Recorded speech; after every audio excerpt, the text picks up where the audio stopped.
उद्या कदाचित तुमच्या बायकोने हा प्रश्न विचारला तर वाईट वाटून घेऊ नका, कारण ती काहीच चुकीचं विचारत नाही. विचार करायला लावणारा, हृदयाला भिडवणारा तिचा फक्त एकच प्रश्न.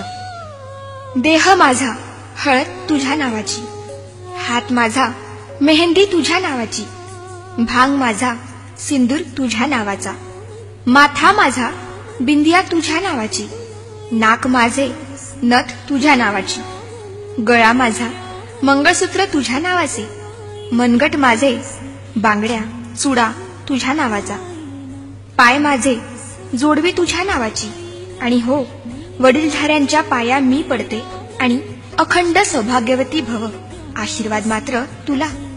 वटपौर्णिमेचे व्रत माझे, आयुष्याचे वरदान तुला. घराची काळजी घ्यायची मी, दरवाजावर नावाची प्लेट तुझी. नाव माझे पण त्यापुढे ओळख तुझी.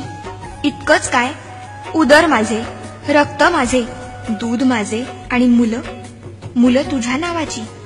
माझं सगळंच तर तुझ्या नावाचं. तक्रार नाही, प्लीज रागावूही नकोस. अत्यंत नम्रपणे एक प्रश्न विचारते. तुझ्याकडे काय आहे रे माझ्या नावाचं? आई बाबा मित्रमैत्रिणी सोडून आली तुझ्या घरी. तिचे मन सांभाळायची आता कोणाची जबाबदारी? अनोळख्या कुटुंबात इतकी ती एकरूप होते. स्वतःची काही आवड होती हेच मुळी विसरून जाते. अशा तुझ्या पत्नीसाठी थोडासा बदलशील का? तिच्या मनाचा थोडा तरी विचार करशील का? कधी सकाळी लवकर उठून चहा तिला नेऊन दे. वाफाळता गरम उपमा हळूच पुढ्यात आणून दे. भाजीत मीठ नसले तरी हसून वेळ मारून ने. स्वयंपाकाला कधीतरी कौतुक भरले शब्द दे. साडी मस्त शोभतीये आज, मनमोकळी दाद दे. सुटीत एखाद्या एकटीलाच आपणहून फिरायला ने.